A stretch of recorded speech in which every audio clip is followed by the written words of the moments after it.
Hey guys, it's Max. Today we're talking about this lens right here, which is the Sigma 50-100 F1.8. So I'm out here testing it, and before we do some shots, I want to just let you guys know about this lens. This is the newly released update or addition to the Sigma 18-35 F1.8, which was extremely popular, really well reviewed, and changed people's whole outlook on zoom lenses. Previously, if you wanted quality, you go with a prime. If you wanted convenience, you go with a zoom, and they really changed it. They gave you the quality of a prime in a zoom lens.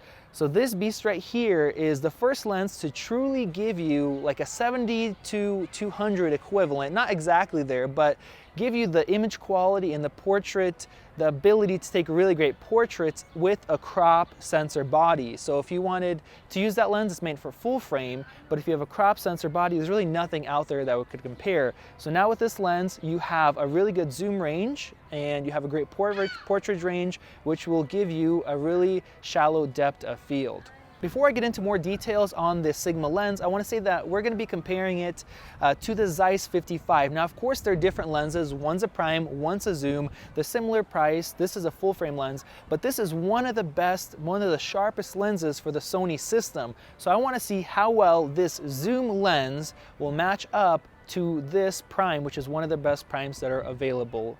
Starting off with the exterior of the lens, you could tell this thing is massive, especially on a small mirrorless body like the A6300. Of course, this is what you get when you have a zoom lens that's a f1.8. Now, it's really huge on this body, but if you have it on a D500 or a 7D Mark II, it's going to be a little bit better balance. Of course, when you take photos, your hand is out like this, so it's not a huge deal, but still, this thing is over 3 pounds. In the front here, it's an 82mm filter, so a lot of people don't use those. So if you buy this lens, you're probably gonna have to buy some additional filters. So I had to get a different filter with this lens. So it's very, very big. The lens itself is, if the focus is inside the lens, so the lens doesn't expand when you're focusing, so that's really nice, just like the 18-35. Getting into build quality, Sigma definitely does not disappoint. Just like all their other art series lenses, the build quality is fantastic.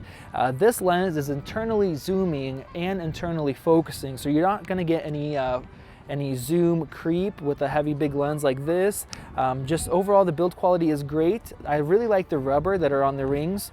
Both of the focus and the zoom rings are really smooth. They both have hard stops, and then the ring actually will keep going if you keep twisting it. The only thing I want to mention about the build quality is it's not weather sealed. So if you're shooting a lot outside in the rain, you definitely are going to have to be aware of that. So basically, it's a pro level lens all around other than the weather sealing. This lens is definitely not meant to be handheld. It's big, it's heavy, and there's no image stabilization, especially on a body like the A6300, which has rolling shutter issues. It's very sensitive to that. Handheld at 100mm, you're roughly at about a 150 on a full frame. So this is a lens you're gonna have to keep on a monopod or even better on a tripod. So let's go ahead and put it on a tripod. Now that I'm on a tripod, we're a little bit more steady here, but you still have to be careful because even touching a tripod a little bit, being at 100mm, which is equivalent to 150, you still can get a lot of vibrations and different shake. One thing that's really nice is that f1.8 aperture, even a subject that's far away, being at f1.8, you still get a good amount of background blur, as you guys can see here. So I'm actually quite surprised about the minimal focusing distance. So right now I'm at 100mm, so it's about 150mm equivalent. And at f1.8, you really can choose what you're focusing on. So you guys can see here, we're very, very close, basically almost right at the eyes. And I can choose to focus on, you know, eyebrows or on eyelashes or on the actual eye itself. So this is at 100 and f1.8 aperture, so it's pretty crazy to be able to get this close. And then you can also tell, even looking through here, how sharp the image looks. Just focusing on the eyelashes, it's super, super sharp. So I'm going to move back to get more of a normal headshot distance here. That's still close right there, so let me zoom out. So this is at 50 and at f1.8. So So get that in focus right there. And as you can tell, the background is blurred out pretty well. You can see some bokeh balls over there. And hopefully this is sharp. I'm recording, and let's see if I can punch in here. And yeah, with the F1.8,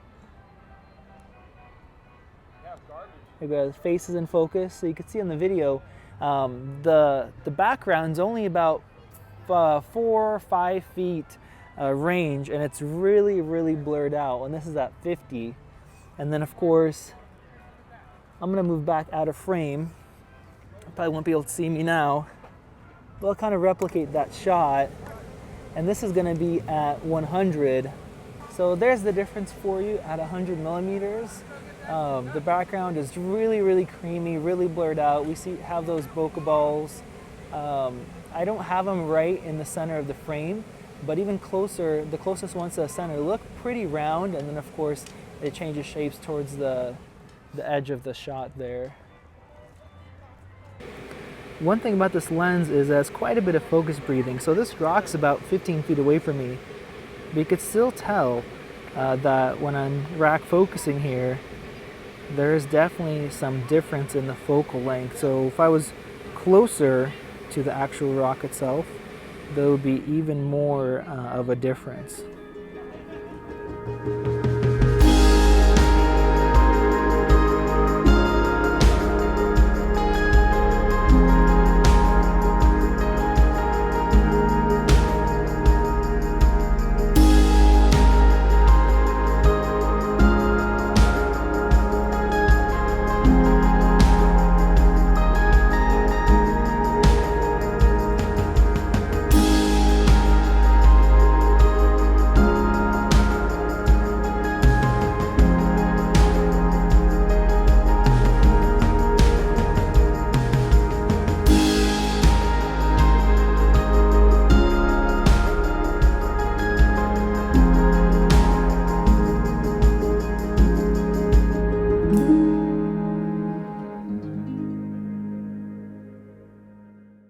Alright guys, so I'm back in the office. It's about a week later since I recorded that, and since then I was able to use this lens at a wedding, and I was able to do a little bit more testing with it. Now unfortunately there's no autofocus testing because I'm just using a ComLite adapter, so I don't want to test it out without it being on a Canon camera or a better adapter like the Sigma, which I should be getting, so look out in the future for another video.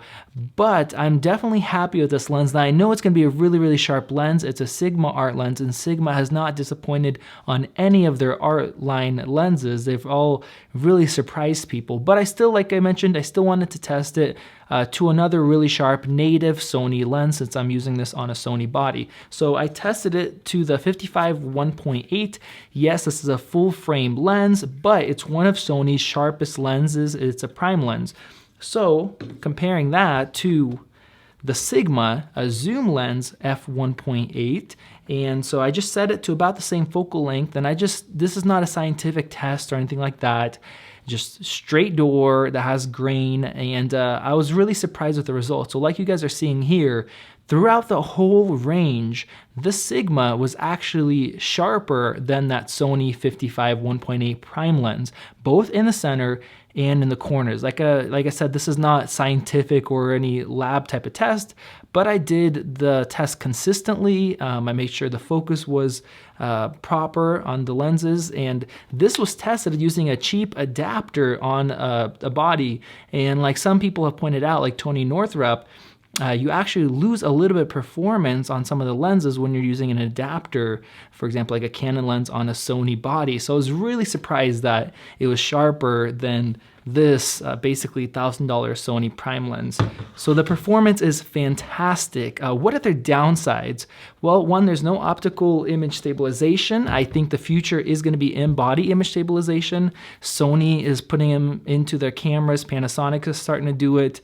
Olympus, a lot of the mirrorless are having it. I don't know if any of the mirrored cameras are going to have that, but if you want to shoot with lower shutter speeds, or if you're doing video, that is a downside, unless you're putting this on to like an A7S II or an A7R II, which shoots 4K video in the crop mode. So no image stabilization. Honestly, I probably would have preferred like a F2 with image stabilization built in instead of f1.8.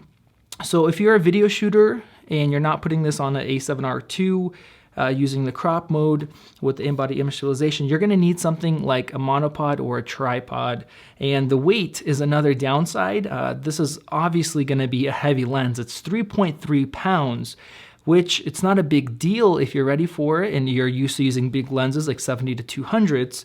But if you're not used to it, you're used to packing light, using prime lenses that are lightweight like that one. If you're putting this on a mirrorless camera, you do have to deal with it. So if it's in your bag, it's a lot of extra weight.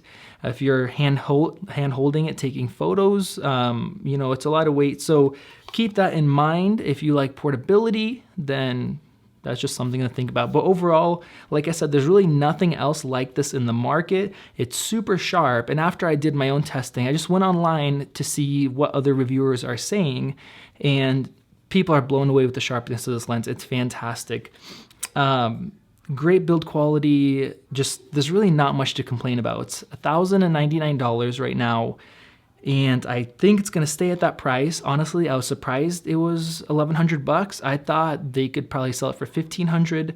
I'm sure they'd still have a ton of buyers. If you're in the market for this, you're going to pay for it, even if they, you know, put it up to $1,500. So Sigma's given us great innovation. There's no, you know, Canon, Nikon, none of them are putting out lenses like this. Sony, they're not doing anything like this, a 50-100 1.8. So they're innovating and they're giving us a lot of lens for the money as far as build quality, image quality, everything else. So if you're interested in this, I'm gonna have a link in the video description. You guys can go and check that out. If you guys buy through that link, that helps me make more videos like this one. Make sure you subscribe if you wanna see more videos. I'm gonna try to get a better adapter, maybe even a Canon body. We'll see what I'll be able to do, and get into a little bit more stills and autofocus performance, and then autofocus for video, maybe with the A6300. So subscribe if you're interested to see any of that stuff, and if you want to see more videos like this. Next to that subscribe button, click that little gear icon and turn on notifications so YouTube doesn't hide stuff in your subscriber list. Anyways, guys, thank you guys for watching. Let me know what you guys think of this lens, and if you have any questions, ask in the comment section below, and I will see you guys in the next video.